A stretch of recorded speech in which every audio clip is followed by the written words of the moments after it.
Bismillahirrahmanirrahim. Assalamualaikum warahmatullahi wabarakatuh.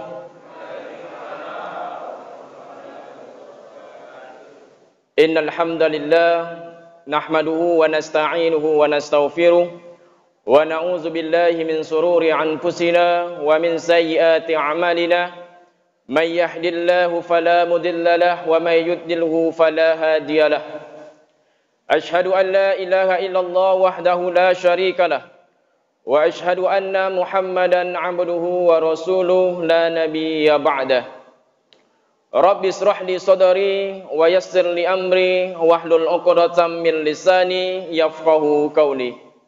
Yang sama-sama kami hormati Bapak pengurus masjid dan seluruh jajarannya, dan yang kami hormati bapak-bapak, ibu-ibu yang tidak bisa disebutkan satu persatu namanya. Semoga Allah muliakan kita semuanya. Amin ya rabbal alamin.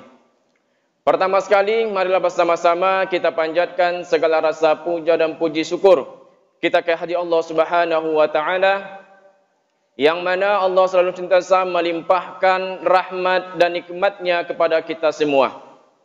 Kita diberi Allah nikmat hidup, nikmat iman maupun nikmat Islam.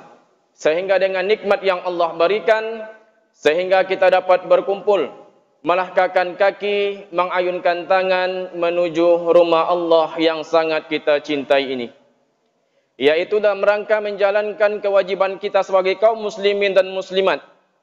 Yang tadi kita telah melaksanakan solat Isya secara berjamaah, dan nanti insya-Allah akan dilanjutkan dengan sunat tarawih dan witir juga secara berjamaah. Selanjutnya, salawat berserta salam, tidak lupa kita bersalawat kepada junjungan alam, yakni Nabi besar kita Muhammad sallallahu alaihi wasallam, yang mana Rasulullah sallallahu alaihi wasallam telah bersusah payah mengajak umatnya dari arah utara, selatan, timur dan barat dengan ucapan Allahumma salli ala Sayyidina Muhammad wa ala ali Sayyidina Muhammad. Assalamu alayka ya Rasulullah, assalamu alayka ya Habiballah. Semoga dengan selalu kita memperbanyak selawat kepada beliau, insya-Allah di dunia kita mendapatkan rahmat, di padang mahsyar kita mendapatkan syafaat, dan di surganya Allah kita mendapatkan sebaik-baik tempat. Amin ya rabbal alamin.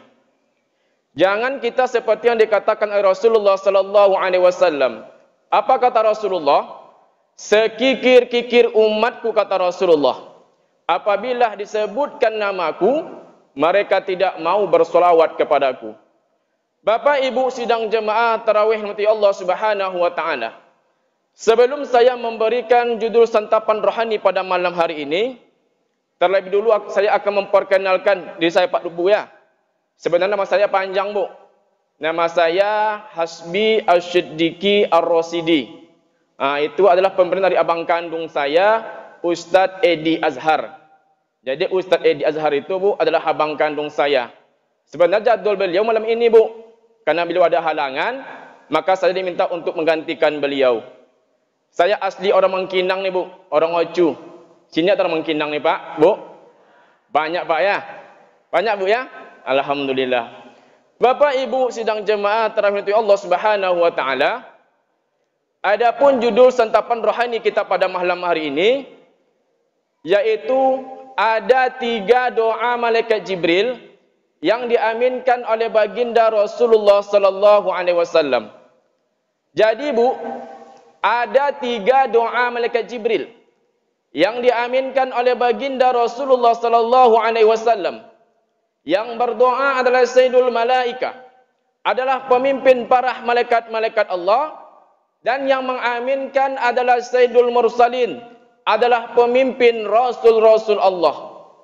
Kalau seandainya yang berdoa adalah Sayyidul Malaika, adalah pemimpin para malaikat-malaikat Allah, dan yang mengaminkan adalah Sayyidul Mursalin, adalah pemimpin Rasul-Rasul Allah, maka tidak ada satupun yang dapat membatasi doa-doa mereka ini. Lalu apa doa malaikat Jibril sehingga diaminkan oleh baginda Rasulullah sallallahu alaihi wasallam? Ketika itu Rasulullah sallallahu alaihi wasallam sedang melaksanakan khutbah. Naik dia pada mimbar yang pertama, Rasulullah mengatakan amin. Lalu pada mimbar yang kedua, Rasulullah pun mengatakan amin. Lalu pada mimbar yang ketiga, Rasulullah pun mengatakan amin. Ketika Rasul turun dari mimbarnya, para sahabat bertanya pada Rasulullah, "Ya Rasulullah, apa yang engkau aminkan tadi wahai Rasulullah? Kami tidak pernah melihat ini dan mendengar ini sebelumnya." Rasulullah pun menjawab, "Pak, saya melihat kalian tak melihat. Saya mendengar kalian tak mendengar. Telah datang kepadaku Jibril," kata Nabi Muhammad sallallahu alaihi wasallam. Lalu apa yang didoakan oleh malaikat Jibril? Pada mimbar yang pertama, malaikat Jibril berdoa, "Celakalah orangnya dan merugilah orangnya yang ketika sempat berjumpa dengan bulan suci Ramadan, yang sempat dia berpuasa di bulan suci Ramadan, yang sempat dia menahan haus dan lapar di bulan suci Ramadan, tetapi mereka tidak mendapatkan ampunan ketika di bulan suci Ramadan, dan aku pun mengatakan amin," kata Rasulullah sallallahu alaihi wasallam. Ramadan adalah bulan yang sangat mulia, bulan yang sangat agung, bulan yang sangat istimewa. Makanya Allah menurunkan 12 bulan di permukaan bumi ini, tapi yang paling istimewa itu adalah bulan suci Ramadan. Mengapa dia istimewa? Karena sedikit apapun kita melakukan kebaikan di bulan suci Ramadan, maka Allah melipat gandakan pahalanya. Tapi ada kata Rasulullah, Pak, orang yang berpuasa tetapi mereka hanya mendapatkan haus dan lapar saja. Apa penyebabnya? Salah satu contoh saya ambil, mungkin masih banyak di antara kita yang tidak baik dengan keluarganya, yang masih berkelahi dengan keluarganya, yang masih cekcok dengan keluarganya. Begitu juga sebaliknya, Bu. Masih banyak di antara kita yang tidak bertegur sapa dengan tetangganya, yang masih cekcok dengan tetangganya, yang masih berkelahi dengan tetangganya. Maka orang seperti ini, kata Rasulullah, tidak akan pernah mendapatkan ampunan ketika di bulan suci Ramadan. Yang mereka dapatkan hanyalah haus dan lapar saja. Makanya Allah Subhanahu wa taala berfirman, "Duribat 'alaihimuz zillatu aina ma sukifu." Mereka itu, kata Allah, diliputi kehinaan dimanapun mereka berada.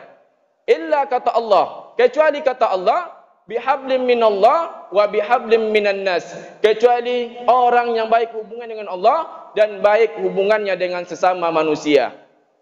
Jadi pernah Rasulullah ditanya para sahabatnya, "Pak, ya Rasulullah, lalu di mana tempatnya orang yang baik hubungan dengan Allah, dia selalu beribadah kepada Allah, dia rajin ke masjid, dia rajin ke mushola, tapi rusak hubungannya dengan sama manusia?" Kata Rasulullah, "Tempatnya neraka."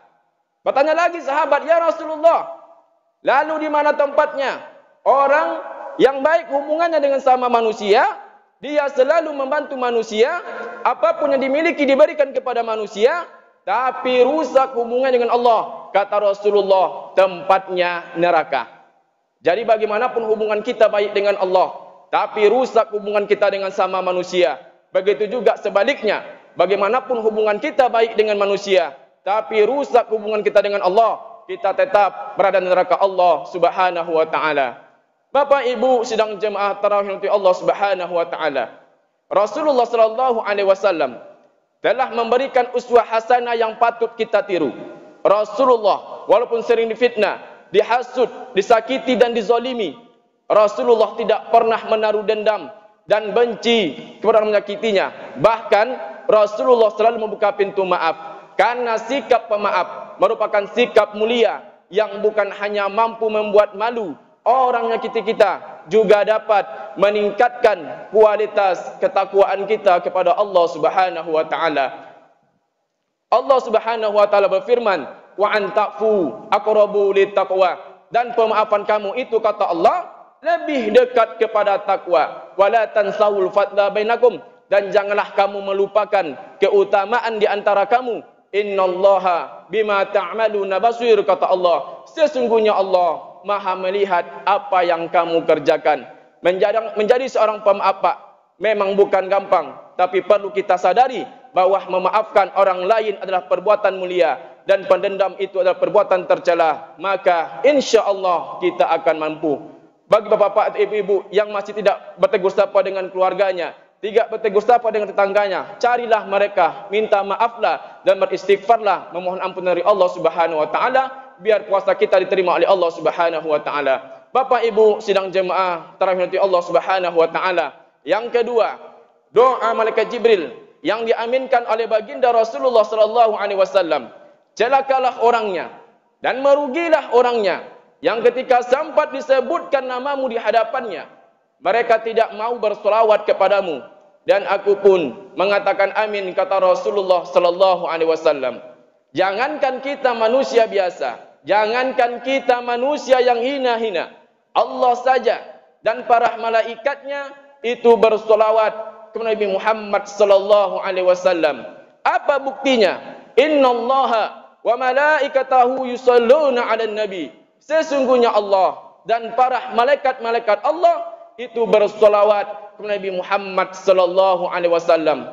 Jadi sebelum Nabi Muhammad lahir, Pak, Allah telah bersolawat kepada Nabi Muhammad sallallahu alaihi wasallam. Sampai Nabi pun lahir, Allah tetap bersolawat kepada Nabi Muhammad sallallahu alaihi wasallam. Sampai Nabi wafat pun Allah tetap bersolawat kepada Nabi Muhammad sallallahu alaihi wasallam. Kita yang mengakui cinta Nabi, yang mengakui cinta Rasul, tetapi ketika disebutkan nama Rasulullah, banyak kita yang diam. Jadi betul apa yang dikatakan Rasulullah, sekikir-kikir umatku, kata Rasulullah, apabila disebutkan namaku, mereka tidak mau bersolawat kepadaku. Bapak Ibu sidang jemaah terahmati Allah Subhanahu wa taala. Yang ketiga, yang terakhir, karena waktu enggak lama nih Bu ya, di sini tertulis 15 menit nih Bu. Yang ketiga, doa malaikat Jibril yang diaminkan oleh baginda Rasulullah sallallahu alaihi wasallam. Celakalah orangnya dan merugilah orangnya yang ketika sempat tinggal bersama orang tuanya, yang sempat serumah dengan orang tuanya, yang sempat seatap dengan orang tuanya, tetapi mereka tidak mendapatkan ampunan ketika bersama orang tuanya. Dan aku pun mengatakan amin, kata Rasulullah sallallahu alaihi wasallam. Bapak Ibu yang mengerti Allah Subhanahu wa taala, ketika orang tua kita kaya, biasanya Pak, anak menjadi raja. Tetapi terbalik sekarang Pak, banyak anak yang kaya, tetapi orang tua menjadi pembantu dalam rumahnya, yang menjaga anaknya orang tuanya, yang mengasuh anaknya orang tuanya, yang mencebokin anaknya orang tuanya. Maka orang seperti ini, kata Rasulullah, tidak akan pernah mendapatkan ampunan ketika bersama orang tuanya. Padahal orang tua kita lah yang telah pantang-panting mencari nafkah untuk kita, membesarkan kita, mendidik kita, menyekolahkan kita. Disekolahkannya kita dari SD sampai kita sarjana, tetapi kenapa kita sukses? Kita lupa kepada kedua orang tua kita. Padahal apapun yang diinginkan orang tua kita, ingin minta diperbaiki rumahnya, perbaiki rumahnya. Ingin minta didaftarkan kurban, kurbankan mereka. Ingin minta dibalikan pakaiannya, berikan mereka pakaian. Ingin minta didaftarkan umroh, umrohkan mereka. Itu yang harus kita lakukan sebagai anak. Ini kadang-kadang Pak, banyak anak berhitung sama orang tuanya Pak. Tapi ketika istrinya yang minta, anak yang minta, cepat dikabulkan. Tapi ketika orang tuanya yang melahirkan dia yang minta, banyak alasannya Pak. Ini banyak terjadi nih Pak. Begitu juga kita laki-laki ini Pak, ataupun suami, ketika ingin memberikan sesuatu atau uang kepada kedua orang tuanya, masih banyak yang minta izin dulu kepada istrinya. Kalau di sini Pak ada laki-laki, adapun suami, ketika ingin memberikan sesuatu atau uang kepada kedua orang tuanya, minta izin dulu kepada istrinya, berhentilah jadi laki-laki. Karena kita laki-laki ini Pak, tidak perlu kita minta izin dulu kepada istri kita. Makanya para sahabat bertanya kepada Rasulullah, ya Rasulullah, pertama kali aku berarti ya Rasulullah, ibumu. Pada siapa lagi ya Rasulullah? Ibumu. Pada siapa lagi ya Rasulullah? Ibumu. Ada 3 kali kata ibumu, ibumu, ibumu, keempat bapakmu. Mengapa 3 kali kata ibumu? Karena yang pertama Pak, ibu kita lah yang telah mengandung kita selama 9 bulan 10 hari lamanya. Dan yang kedua, ibu kita lah yang telah melahirkan kita. Dan ini adalah perjuangan yang sangat sakit yang dirasakan oleh ibu kita. Dan tidak pantas kita sebagai anak itu melawan kepada ibu kita, mengatakan saja Allah haramkan, apalagi sempat kita melawan kepada ibu kita. Tapi masih banyak kita dengar di media sosial, masih ada anak yang menggugat ataupun melaporkan orang tuanya karena harta warisan. Na'udzubillahi min zalik. Dan yang ketiga, ibu kita lah yang telah menyusui kita selama 2 tahun lamanya. Maka di sini letak kajinya, Pak. Ridallah fi ridal walidain wa suhtullah fi sutil walidain. Ridhonya Allah terletak pada ridhonya orang tua, dan murkanya Allah terletak pada murkanya orang tua. Jika kita ingin surganya Allah, berbaktilah kita kepada kedua orang tua kita. Dan jika kita ingin nerakanya Allah, durhakalah kita kepada kedua orang tua kita. Kita bisa memiliki rumah cantik, mobil mewah, harta banyak, pangkat kita punya, jabatan kita punya. Itu semua ada doa-doa orang tua kita yang selalu diutarakannya kepada kita. Dan kita sebagai anak harus berbaktilah kita kepada orang tua kita. Apapun yang diinginkan orang tua kita, kabulkan. Jangan jadi banyak alasan lagi, Bapak Ibu. Mungkin hanya itu dapat saya sampaikan. Lebih dan kurang saya mohon maaf. Benar datang dari Allah dan salah datang dari saya sendiri. Wabillahi taufiq wal hidayah. Assalamualaikum warahmatullahi wabarakatuh.